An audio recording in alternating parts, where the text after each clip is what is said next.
morning and welcome to Tuesdays with the Pilgrim.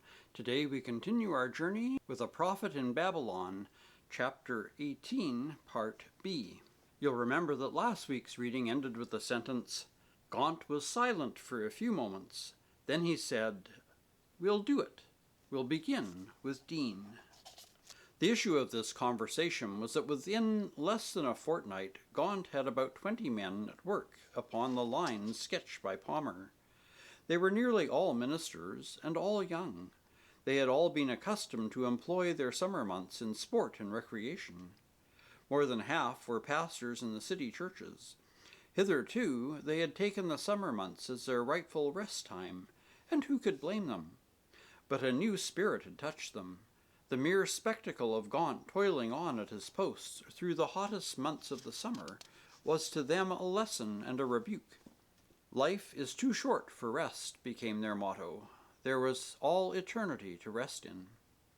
It was beautiful to see how this new enthusiasm seized upon them. They were quite ignorant of the kind of work to which they were put. Not one of them had ever spoken in the open air, but their enthusiasm atoned for their ignorance, and they soon learned by experience. They went in pairs to the smaller towns, asking nothing of the people, and night after night took their stand on some open green, and exhorted the people in plain and simple language to enter on a life of holiness. There are many who will never forget the picture of such services as these. The silent crowd in the warm dusk of a summer's evening, the fireflies weaving skeins of flame in the dark air, the soft passage of the wind in the high trees, the melody of some familiar hymn and some fresh young voice pleading for the noblest ideals of life with beautiful sincerity and sometimes with prophetic fire. For these young apostles it was a Galilean ideal, a passage of poetry. It was all so different from preaching in churches, where every word was anticipated and was received with languor or indifference. The sermon-saturated pagans of the pews was the phrase which Gaunt had once used about the customary church audience. And perhaps that phrase explained the difference. For in these open-air audiences there was a receptivity to ideas altogether new and delightful to the men of the George Dean type. The people who assembled came together not in obedience to custom, but on a living volition. If they listened, it was because there was that which interested them.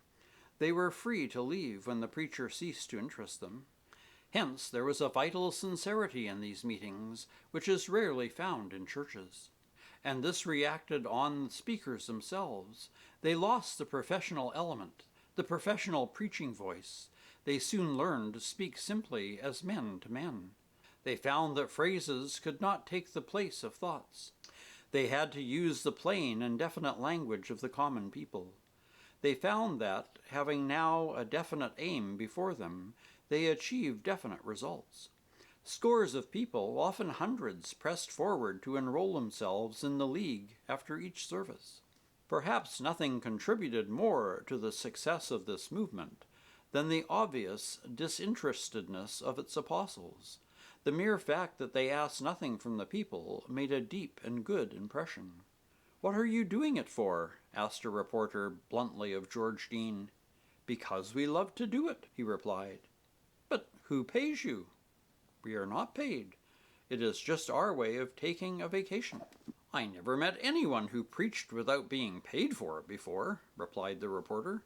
"Our pay is the love of the people," Dean replied. The reporter went away greatly wondering.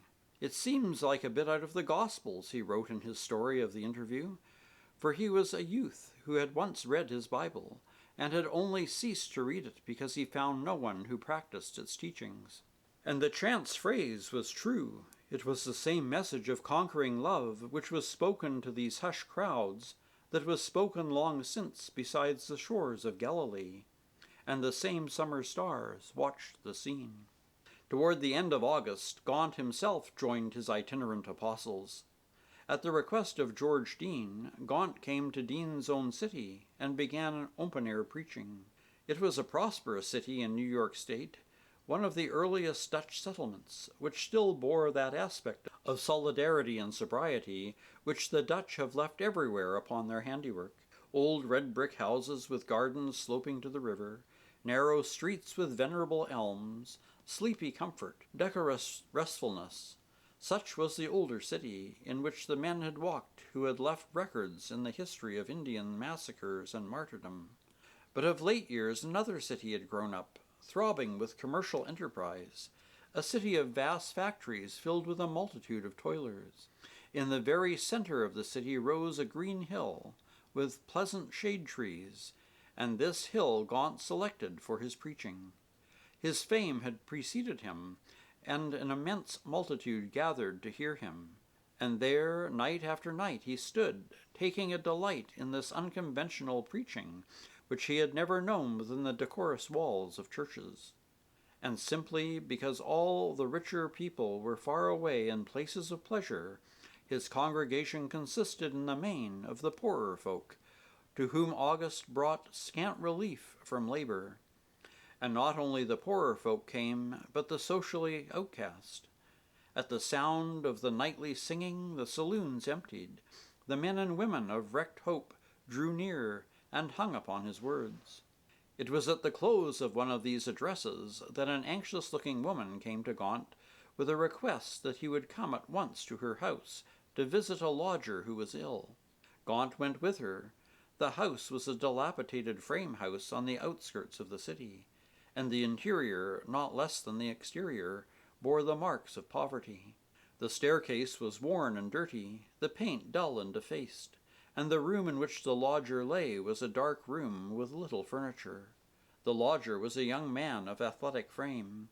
He lay with one arm beneath his head, and wet hair falling over a high forehead, the eyes closed, the face unshaven and flushed with fever. Gaunt looked at him keenly. "He will live now," said Gaunt. "Please God, you and I will see a prodigal son come home."